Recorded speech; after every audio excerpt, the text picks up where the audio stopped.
In August of 1955, my father and grandmother and some aunts and uncles had a great adventure one night. In the summer of 1955, this historian was approaching his 15th birthday and accordingly has a good memory of what happened that summer. It was a typical time growing up in Hoptown in the 1950s, typically hot in August. And so it was on that night, as I recall it, of about August 21st, 1955, that all hell-a-kalook broke loose in Hopkinsville. It's a fantastic little story. It has lasted all these years. I heard it from the main source, and that was my father, who in the story is Lucky Sutton, or Elmer Sutton. Kelly in 1955 was very little difference from today. It had a grocery store then and a restaurant, a service station, a couple of churches, and a number of private residences. You see, the little community of Kelly had grown up on the Chicago to Jacksonville line of the Louisville and Nashville Railroad, or as the hobos called it, the Long and the Nasty. My dad and his wife Vera had come in. They had worked with the carnival for years. And Billy Ray, which was my dad's friend at the time, and his wife June, they were all together. They decided to come in for the weekend. He wanted to come home, see his mom and, you know, his brothers and catch up and to see how things were going. And the night this occurred, they were all in the house, and there was 11 of them in the house. As the light began to fade, Billy Ray stepped outside to draw water from the well. He saw something shaped like a saucer streak through the sky, trailing a rainbow of color behind it. It settled down in the woods behind the house. When Lucky Sutton came out to check on his friend's seemingly outrageous claim, the two men saw something emerge from the woods. Coming toward them was a glowing, 3-foot-tall silver being. Its arms were raised over its head, and it was floating. Unnerved and frightened for their families, the two men ran indoors. At first, their families wouldn't believe them, until Lucky's mother, Glennie, saw it at the back door of the house.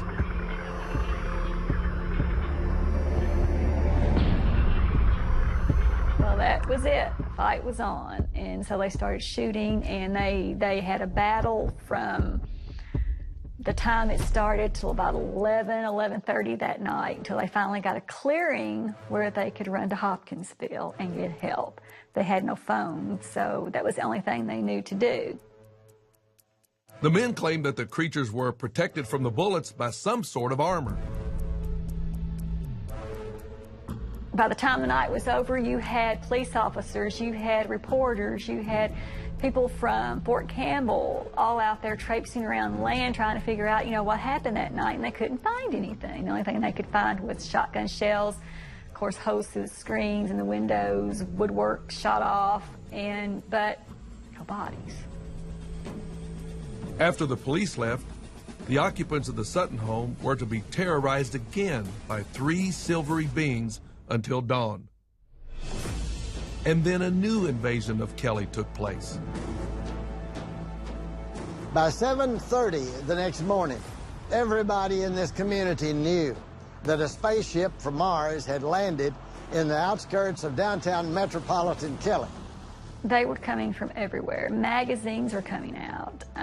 That night it happened, Kentucky New Era came out. They sent a reporter out then with cameras and everything. People were camping out in their yard waiting for them to come back. People were walking through their house and taking things as souvenirs, and it got really, really bad. But over the decades, public sentiment began to change, and the Christian County community took pride in the story. There's an exhibit at the Penny Ryle Museum in Hopkinsville, and the town draws thousands of visitors every year to celebrate the story of the Kelly Green Men. My grandmother was a church-going woman that read her Bible, that prayed, that made sure the kids went to church. And her credibility along with all this was enough to make people believe. Our police chief at the time was Russell Greenwell, a highly respected individual.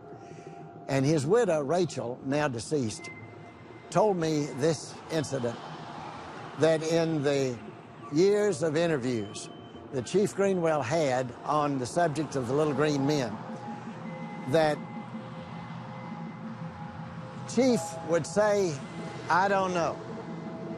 I don't know whether there's anything to it or not, but I know this. Every time I interviewed the grandmother, who was a witness, as the interview deepened, there would be a look of stark, horrendous fear come across her eyes that he said he could not explain. If, in the mind of that old lady, she saw something in the way of these little characters, then she saw it. Something had happened at night. And that, just don't think it can happen to one little family out in the country. It can happen to anybody. There is possibly things out here that we don't know, we can't explain. Might be you.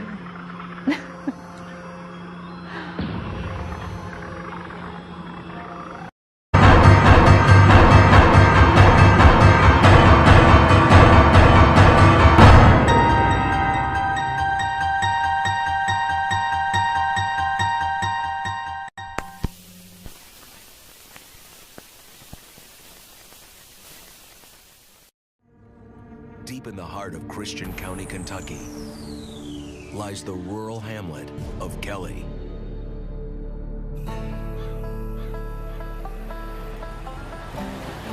Kelly is a quiet little community. Probably about maybe 3 or 4 churches at the most, and just regular common folk. In the middle of this tiny speck of Appalachia lives native Geraldine Sutton Stith. Geraldine was 8 years old.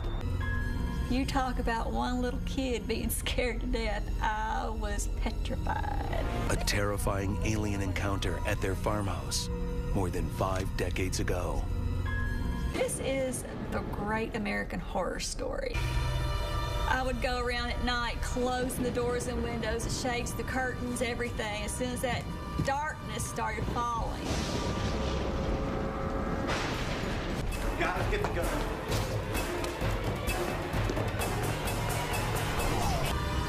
In 1955, one of the most famous UFO incidents took place at the Sutton family farmhouse in Kelly, Kentucky. This is where it happened. This is the actual property, the actual spot, you know, everything.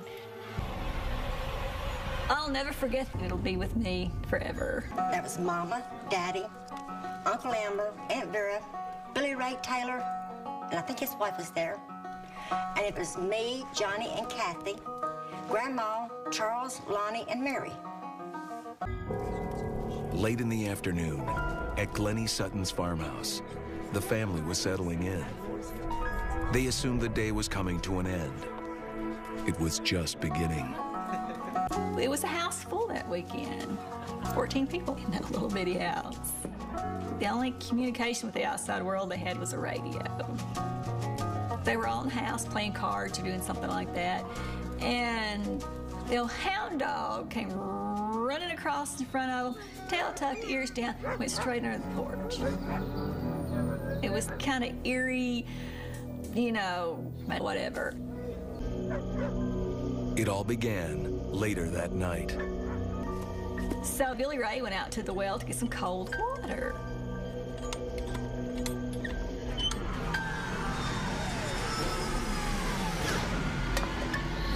He heard something, looked up, and he's seen this oval silver object going across the sky. Colors behind it. Didn't know what it was, had no clue. Ran into the house, told everybody.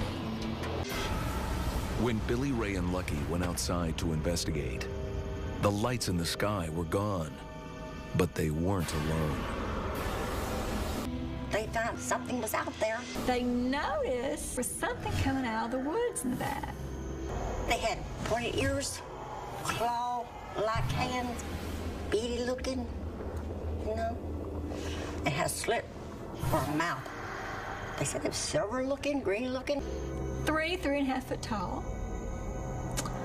Big ears, big eyes, arms down to the ground, and it was floating atop the ground, legs not moving. It was an eerie thing, you know, if you see something floating atop the ground, wouldn't you like run for your life? Gotta get the gun. They run into the house. And my grandmother's like, what have y'all went out there to cook up? And he's like, Mom, there is something out here, I'm not lying. She knew it was really getting serious when one got a shotgun, one got a rifle. Come on, guys, come on. It's Lonnie, me, my sister, and I think my brother were all hiding up under the bed at this time because we were all scared. We didn't know what was going to happen. Didn't know what was going to take place. We was all crying.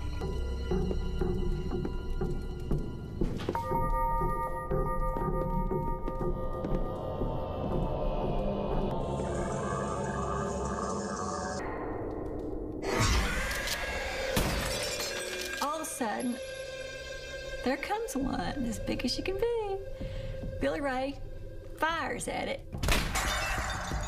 JC shoots off around to the front of the house because one of them's peeking in the window, and they're just having a battle. The darn little things get shot, they drop, roll away, and then they come back. Yeah, come on, Jason. They were coming out the doors and windows looking in, like they were wanting to come in. You've got children there, you're gonna protect them. And that's what those country boys did.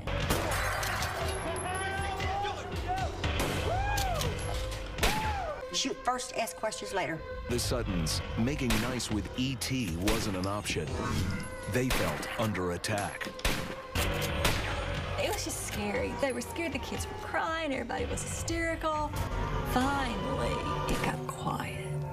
Eventually, the shooting stopped.